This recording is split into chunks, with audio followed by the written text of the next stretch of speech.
At first, Clara seems like just your typical minor character, but as the story develops, her behavior starts raising more and more questions. In this video, I've gathered all the details and suspicious moments that might just change how you look at this girl's role in Fromville forever.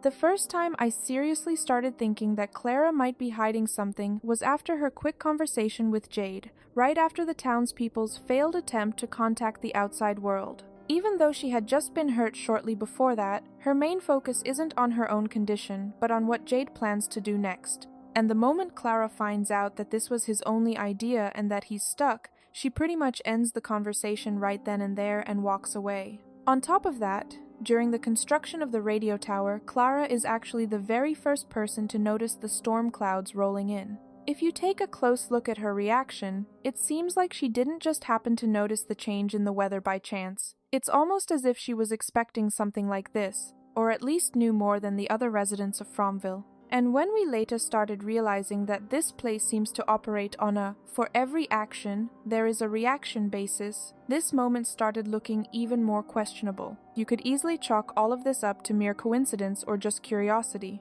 However, looking at the events we're going to talk about next, these details don't seem quite so accidental anymore. When Victor returns to Colony House after his trip through the tunnels with Tabitha, Clara pays him a visit almost immediately. She explains that she's checking in because she's worried about him, even though it's hard to call these two close friends. Victor rarely maintains close contact with any of the townspeople to begin with. What's even more interesting is that Clara immediately knows who is behind the mess in his room. She tells Victor that she saw Jade and Ethan the night before. This specific piece of information sets off a chain of events that ultimately leads Jade to realize his own role in Fromville, which clearly plays right into the hands of the man in yellow, since it keeps his story moving forward. After this, Clara pretty much vanishes from Victor's storyline. She doesn't show any real interest in him until the exact moment he decides to get rid of his drawings. And this is where things get significantly more fascinating, because we know Victor's drawings aren't just random memories or childhood sketches.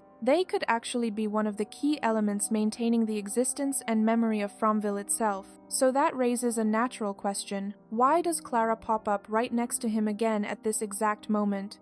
Of course, you could explain all of this as simple curiosity or genuine care on Clara's part. But let's be honest, when you get too many coincidences like this, they start making you a little uncomfortable. Especially if you remember Randall's words about how there might be an insider among the townspeople. After all, the adversaries repeatedly show a surprising amount of awareness regarding what's going on in Fromville. Back then, Randall suspected Donna, and it's fair to admit that her behavior did look pretty questionable at the time. However, later events showed that the situation was much more complex. Most likely, the monsters didn't target the group not because Donna was inside, but because of Julie. Let me clarify exactly what I mean by that. I don't think Julie actually changed the course of the story, because you might remember the rules that Ethan and the man in yellow emphasized back in the day. Because of that, I get the feeling that this entire scenario might have been planned out in advance by the man in yellow. His goal wasn't to change the events, but rather to convince Julie that she actually has the power to influence them.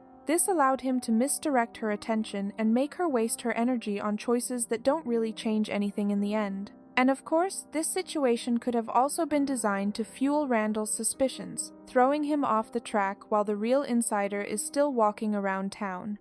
So, let's get back to Clara. After Tabitha returns to Fromville, almost the entire town gathers at the diner. People want answers and are trying to understand what's truly happening. And this is exactly where Clara's behavior catches your eye once again. Despite her usual curiosity about anything unusual, she shows up late to the meeting, explaining that she was busy with something at Colony House. On its own, that doesn't prove anything, but it looks pretty strange for someone who usually loves to be right in the middle of things and the first to know important news. What's even more interesting is that Clara doesn't come to ask questions or try to understand what Tabitha went through. In fact, she actually missed most of the story about what happened outside of Fromville. But that doesn't stop her at all from jumping to major conclusions and making direct accusations. Clara takes a side before she even hears the whole story. Because of this, it feels like she isn't as interested in the truth as she is in how Tabitha's words will be perceived by the rest of the town. Instead of looking for answers, she almost seems to be trying to shape the crowd's reaction.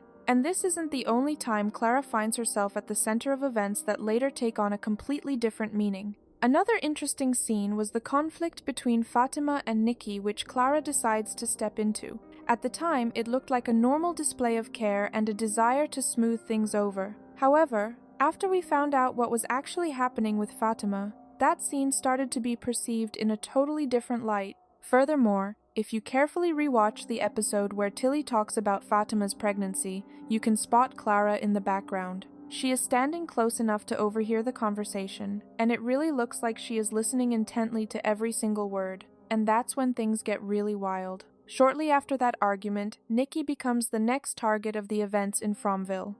Acosta, who by the way, is let into the house by Clara, despite the obvious safety risks from the adversaries, accidentally hurts Nikki.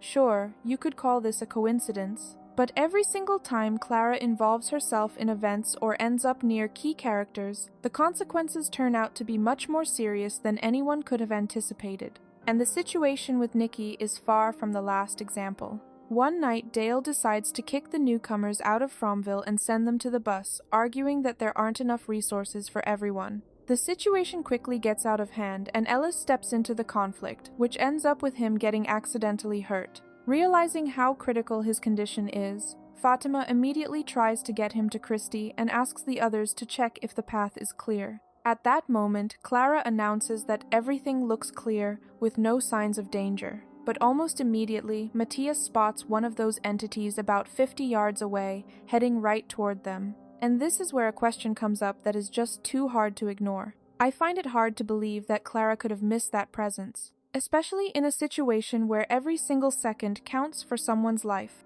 It's tough for me to say that Clara comes across as a genuinely bad person.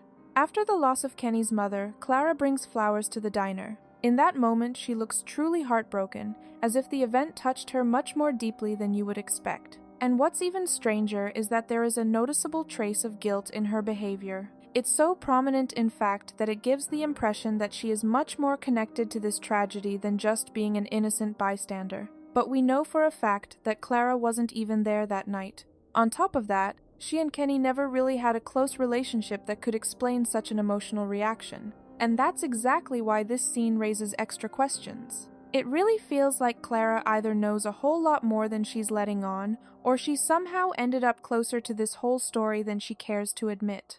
I get the feeling that Clara might have been one of the very first people to establish some kind of contact with those entities. Maybe she was promised safety or other perks in exchange for information about the residents of Fromville and their plans. If there's any truth to this theory, then it brings up another much more fascinating question. How long will she be able to keep this up? And what will happen when that balance starts to fall apart? At the same time, it's important to mention again that Clara doesn't look like a purely negative character at all. Quite the opposite. In many scenes, she gives the impression of a confused person who found herself in a situation that is completely beyond her control. And it's this exact duality that makes her role in Fromville even more mysterious. For example, if we look at Sophia, from the very moment she arrived in town, you could just tell that something was off with her. And that feeling was there even before her true nature was revealed. Her behavior, her reactions, and her overall presence immediately stood out from the rest of the picture, as if she wasn't just a new resident, but part of something much bigger that has been working in the shadows for a long time. Sophia very often loses control of her emotions. And, as it seems to me, this isn't an accident, but a conscious decision by the show's creators. Perhaps this is their way of highlighting just how close the characters are to the truth, while at the same time being completely unable to recognize it.